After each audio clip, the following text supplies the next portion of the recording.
Namaste everyone. This is your energy healer, Ritika Jaiswal, and a very proud owner of Healers of Light.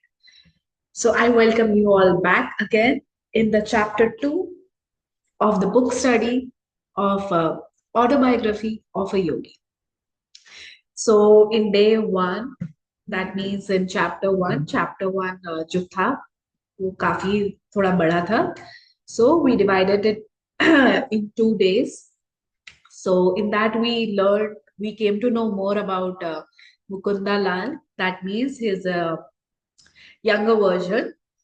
And now in this second chapter, let's see what we'll come to know about Guruji.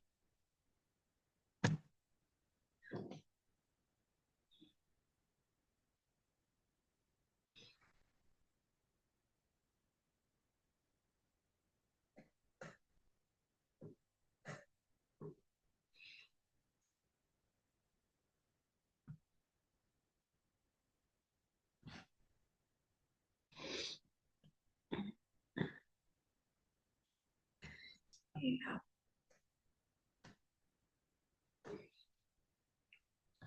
So now we'll be seeing the chapter 2 name is My Mother's Death and the Mystic Amulet. My mother's greatest desire was the marriage of my elder brother. Ah, when I behold the face of Ananta's wife, I shall find heaven on this earth. I frequently heard mother express in these words her strong Indian sentiments of family continuity. So, as usual, like all the mothers, how they say, once they often say to their children, once you're married, then it'll be easy for me to, I can die easily. So, Paramahansa Yogaji mother was no different. She used to say the same thing. Just let me see where the page is gone.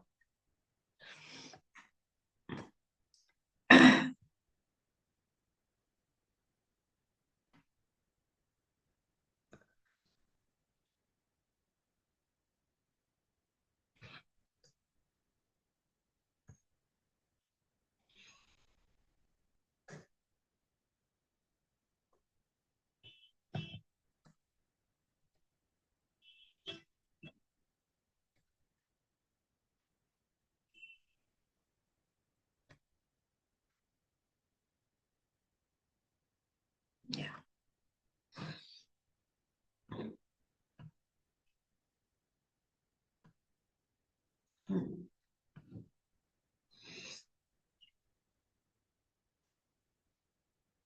So she used to say, like, I shall find the heaven on this earth, like when I'll see Ananta's wife. So the elder brother name is Ananta. I was about 11 years old at that time of Ananta's betrothal. Her mother was in Calcutta, joyously supervising the wedding preparation. Father and I alone remained at our home in Bareilly, in northern India, whence father had been transferred after 2 years at Lahore. I had previously witnessed the splendor of nuptial rites for my two elder sisters, Roma and Uma. For Ananta, as the eldest son, plans were truly elaborate. Mother was welcoming numerous relatives daily arriving in Calcutta from distant homes. She lodged them comfortably in a large newly acquired house at 50 Amherst Street. Everything was ready in readiness. The banquets, delicacies, the gay throne on which brother was to be carried to the home of the to be of the bride to be, the rows of colorful lights, the mammoth cardboard elephants and camels, the English, Scottish, Indian orchestras, the professional entertainers, the priests for the ancient rituals. So over here, the grand preparation was happening as a. It happens in mostly, I think, in all the Indian weddings. Like they're very excited of the elder son's marriage. So over here, Paramahansaji is telling that he had already witnessed some rituals and things that happen in marriage in his two elder sister marriage, Roma and Uma. So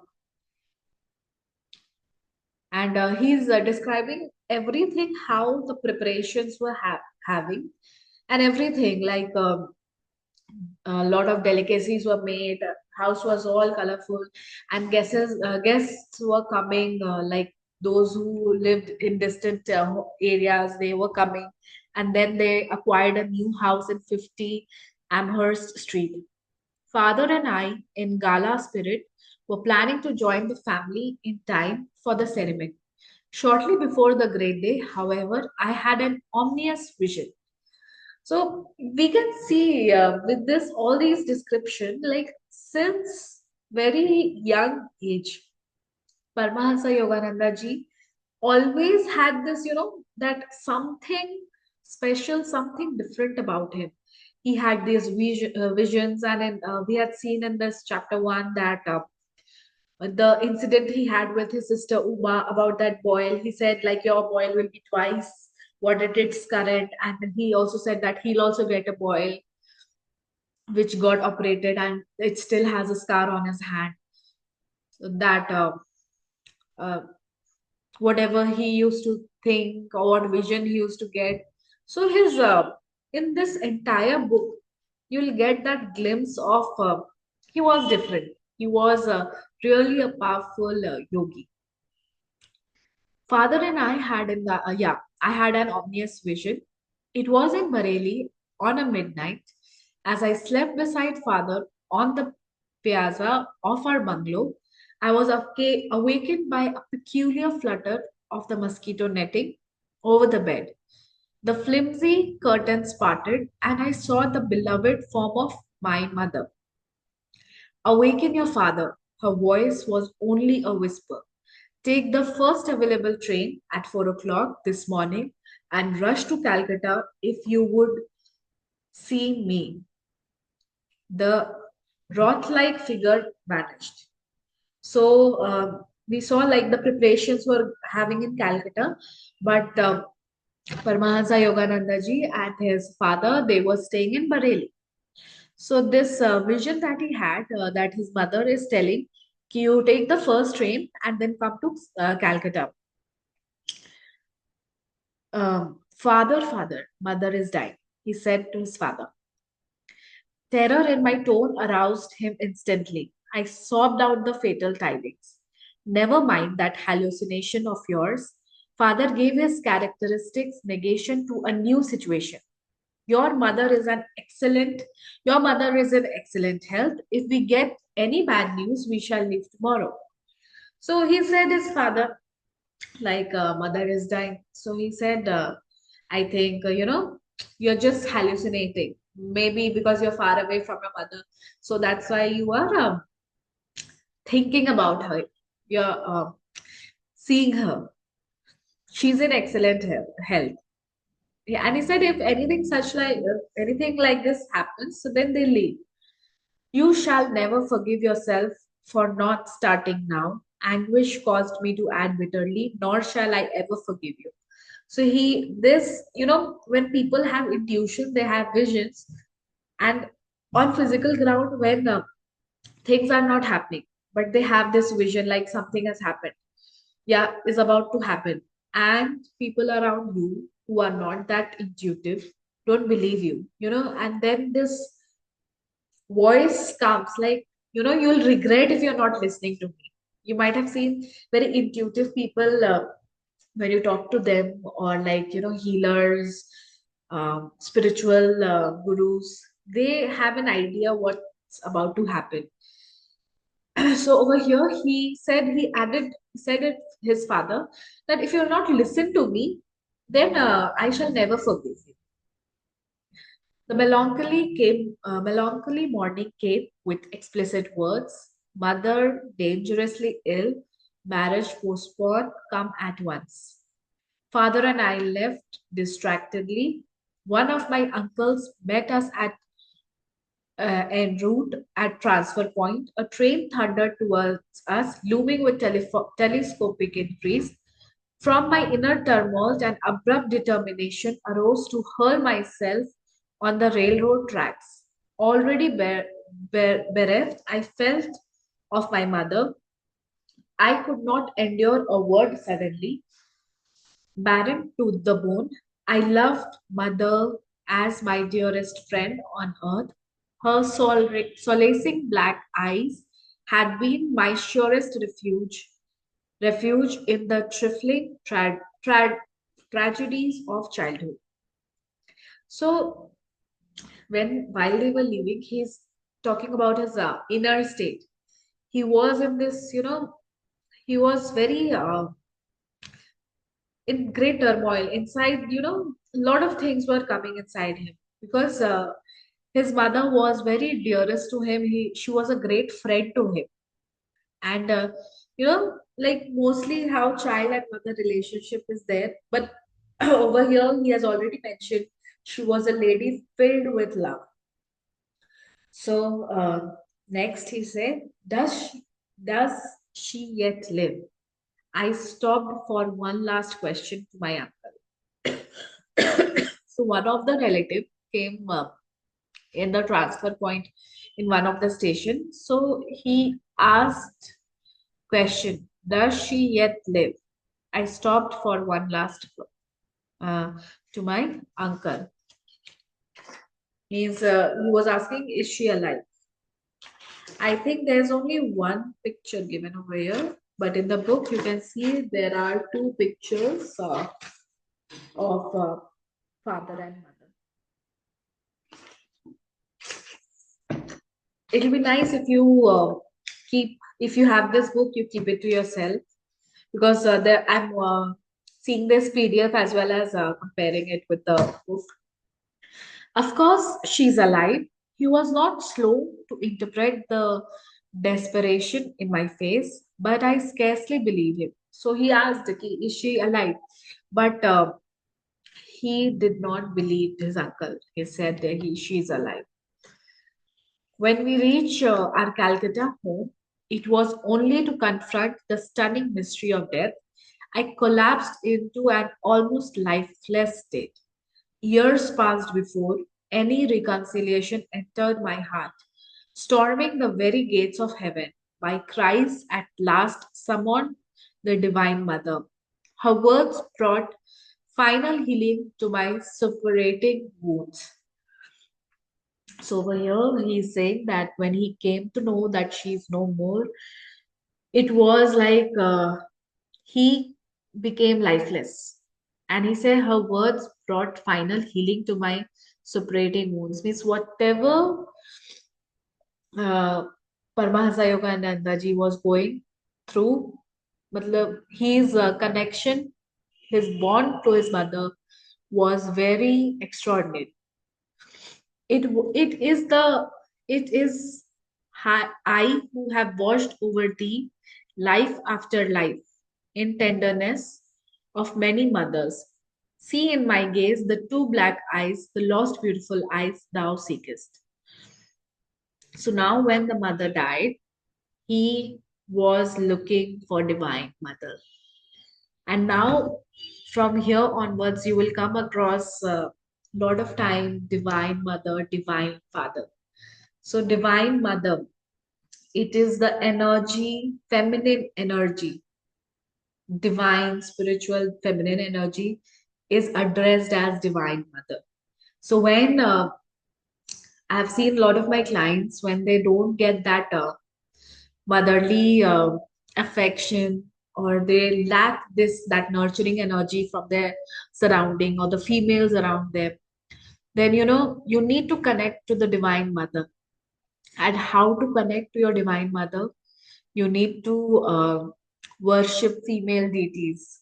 Like I personally have an experience of green tara.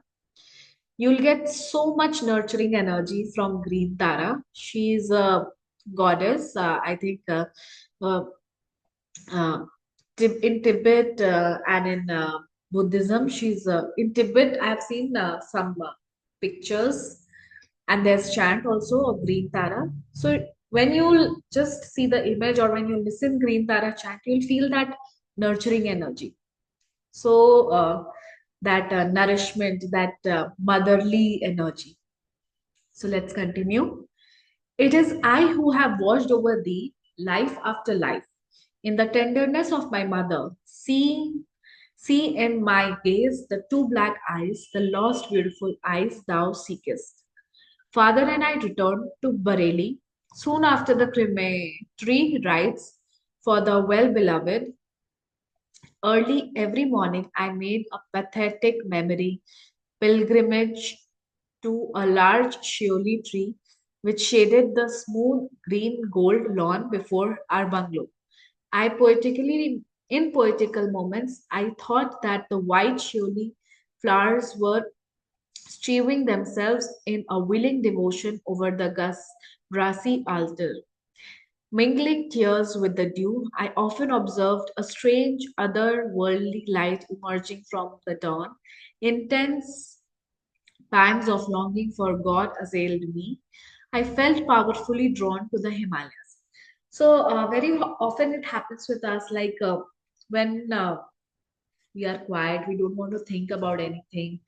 And over here is describing very beautifully, like there was a large shioli tree, and he was just sitting over there, and he was seeing how the flowers were falling over the grass, and he was just gazing at that view.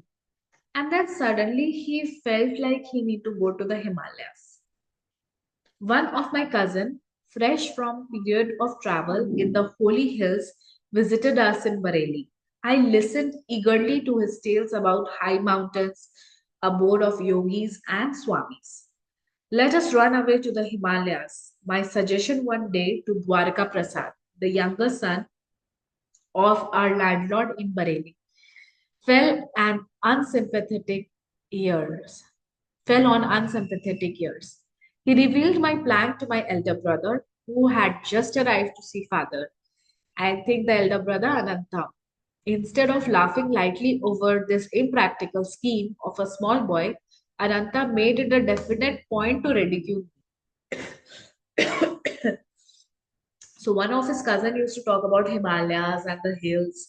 So he put this idea of running to the Himalayas to Dwarka Prasad, who was the younger son of the landlord in Bareilly. And what he did, he told to his brother. And see how he's feeling. That his brother should have taken it lightly, like his younger brother is talking this. So what he felt like, he made it a point to humiliate him, to make fun of him, to ridicule him. Where is your orange robe? You can't be Swami without that. So he made fun of that. He said, where is your orange robe? You cannot be Swami without that. But I was inexplicably thrilled by his words. They brought a clear picture of myself roaming about India as a monk. Perhaps they awakened memories of past life. In any case, I began to see with what natural ease I would wear the garb of that anciently founded monastic order. Chanting one, Chatting one morning with Dwarka, I felt a love for God descending with avalanchic force. My companion was only partly attentive to the ensuing eloquence, but I was wholeheartedly listening to myself. So now he found a companion, Dwarka Prasad. He thought that he'll come with me, but he had partial interest in that. And from the moment he started thinking about going to the Himalayas, he started having this tremendous energy downpour, and he started thinking about how it will be, how things will go, like he'll go there, what means he'll meet many great saints. So then, let's see what happens next. I fled that afternoon toward Nainital in Himalayan foothill. Ananta gave determined chase. I was forced to return sadly to Bareilly. The only pilgrimage permitted me was the customary one at Dawn to the showy tree, my heart wept for the lost mother, human and divine. So he said he ran to Nainital, but his elder brother Ananta, caught him and he brought him back. And then his only pilgrimage center was at Shioli tree, in which below which he was sitting. So why he wanted to run? So he said, "My heart wept for the lost mother, human and divine." So he was craving for that motherly love and human motherly love as well as divine motherly love. The rent left in the family fabric by mother's death was irreparable. Father never remarried during his nearly 40 years remaining. Yeah. Assuming the difficult role of father-mother to his little flock, grew noticeably more tender, more approachable. With calmness and insight, he solved the various family problems. After office hour, he retired like a hermit to a cell of his room, practicing Kriya Yoga in sweet serenity. Long after mother's death, I attempted to engage an English nurse to attend the details that would make parents' life more comfortable, but father shook his head.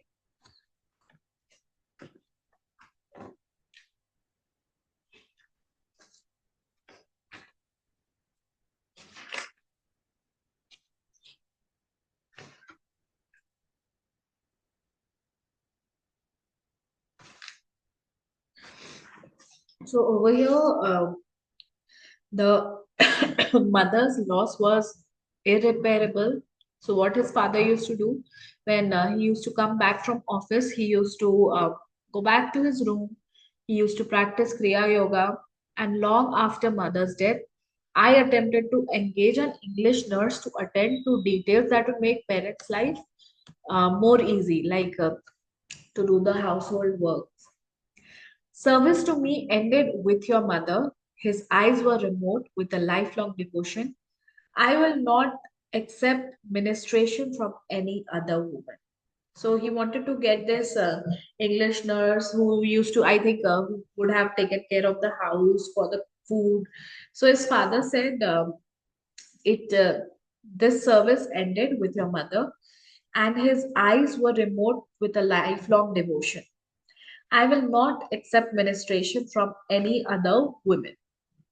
14 months after mother passing, I learned that she had left me momentous message. Ananta was present at her deathbed and recorded her words. Although she had asked that the disclosure be made to me 1 year, in 1 year, my brother delayed. He was soon to leave Bareilly for Calcutta to marry the girl mother had chosen for him. One evening, he summoned to me this side. So her mother sent his mother sent him one message just before dying, which she told that you give this message after 1 year of her death. But his brother delayed it. Mukunda, I have been reluctant to give you this strange tidings. Ananta Stone held a note of resignation. My fear was to inflame your desire to leave home, but in any case, you are bristling with divine ardor. When I captured you recently on your way to Himalayas, I came to definite resolve. I must not further postpone the fulfillment of my solemn promise. My brother handed me a small box and delivered mother's message. Let these words be my final blessings. My beloved son Mukunda, mother had said, the hour is here when I must relate a number of phenomenal events following your birth. I first knew your destined path when you were but a baby in my arm. I carried you then to the home of my guru in Banaras, almost hidden beside the almost hidden behind a throng of disciples. I could barely see Lahari Mahasya as he sat in deep meditation.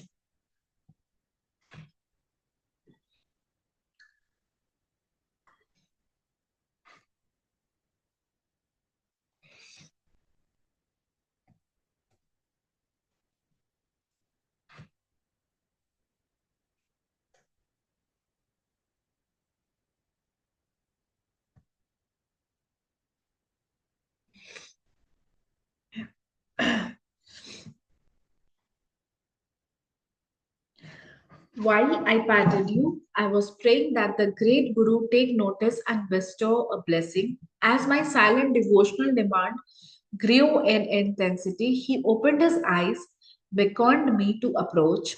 The other made the others made a way for me. I bowed at the sacred feet. My master seated you on his lap, placing his hand on your forehead by way of spiritually baptizing you. Little mother, the son will be a yogi.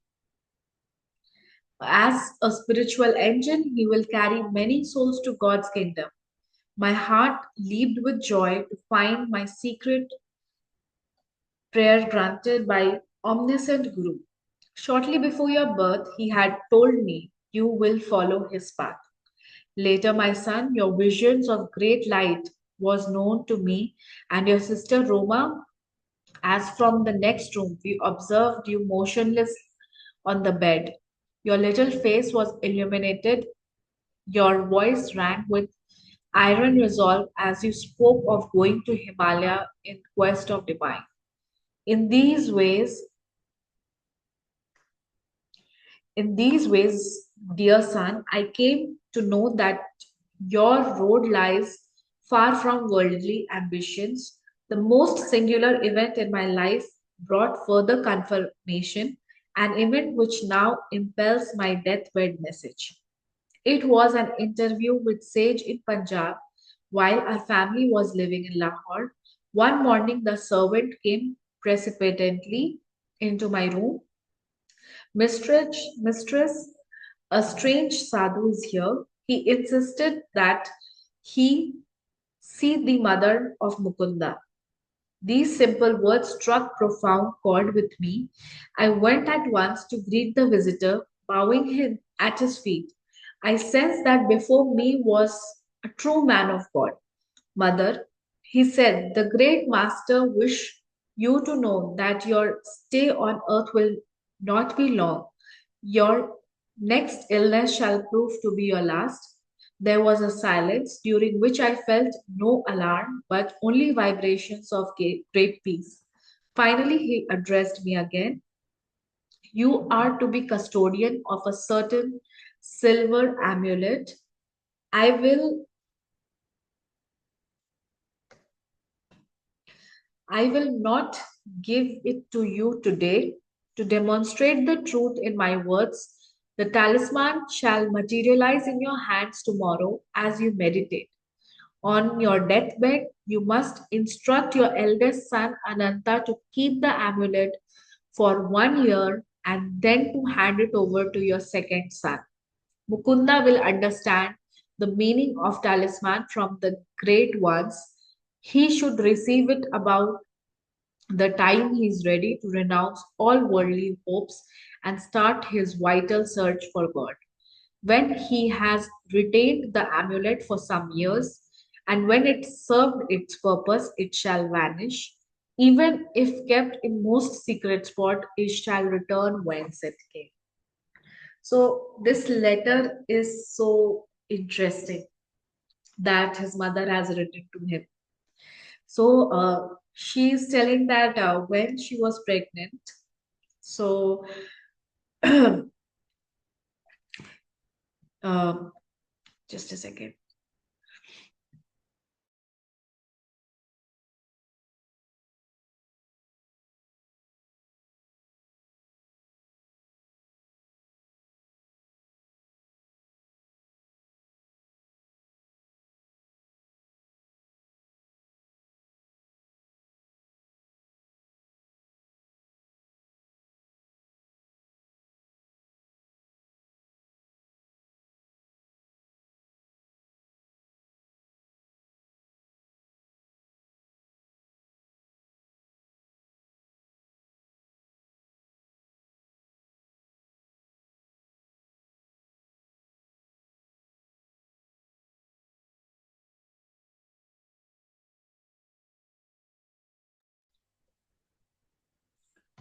So when the mother who went to Lahiri Mahasya, taking little baby Paramahansa Yogananda ji.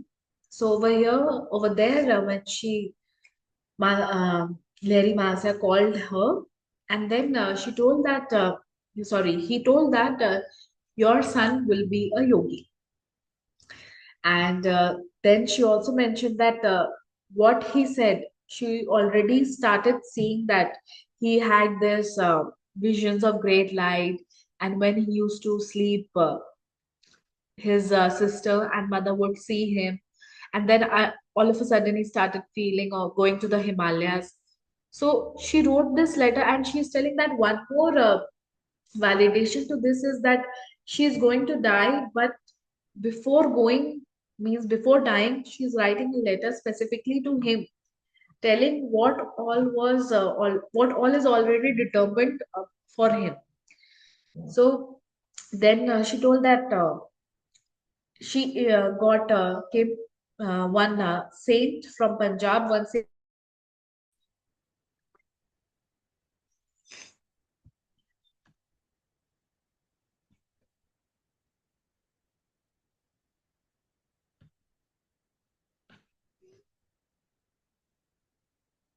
Sorry for the glitch.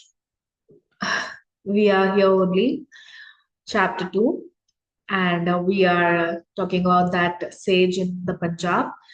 When they were living in Lahore, then this sage came and he told her that you will be dying very soon. Your illness will call, this will be your last illness, and after that, you will be no more.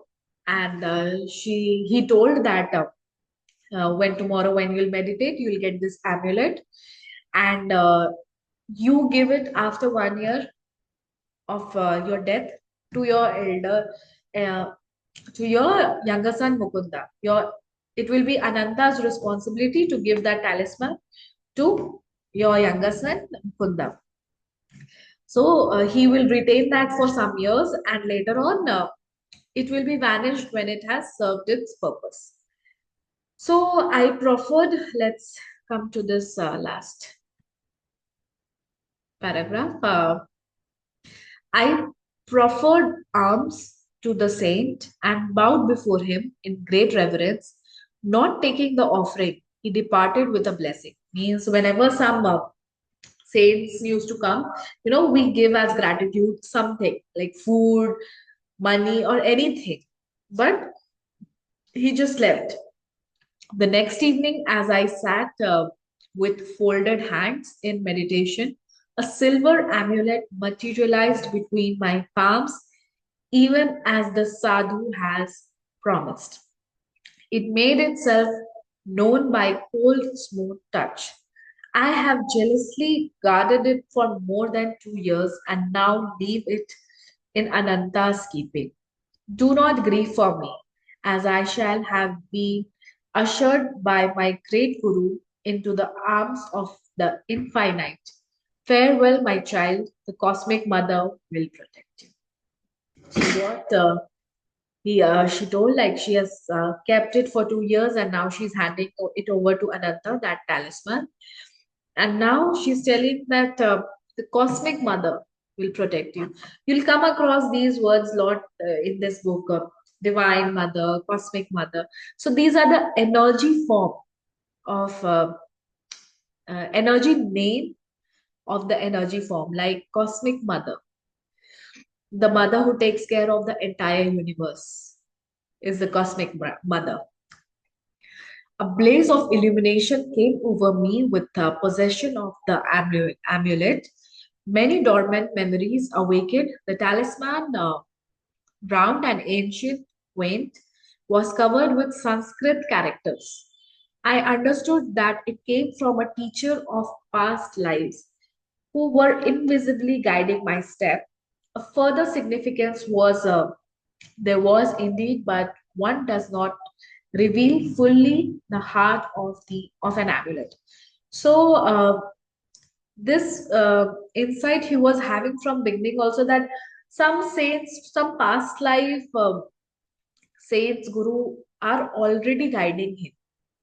So over here, he said, I understood it came from a teacher of past lives who were invisibly guiding my steps.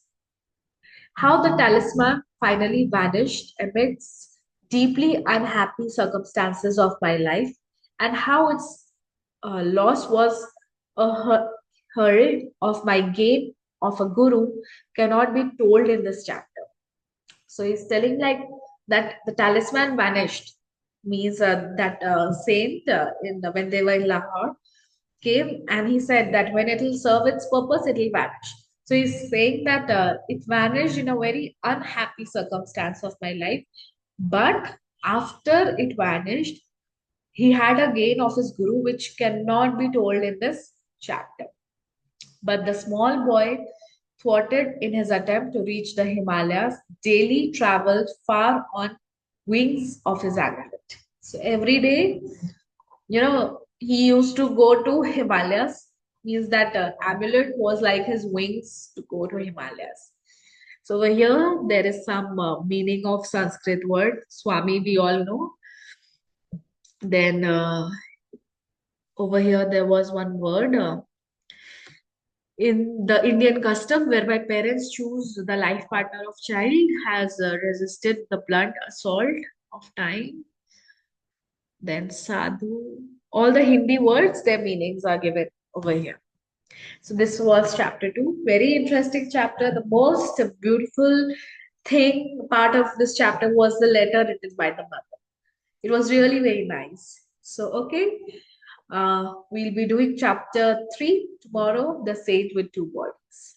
I hope you are enjoying the book reading session. You can give your comments uh, in this video. And if you have anything to ask, any question, any new insight which you feel like you also felt this, any positive changes that you're observing after doing this book reading session, you can just mention in the comments. Okay, thank you for very patiently listening this video and being with me in this book study session. Namaste.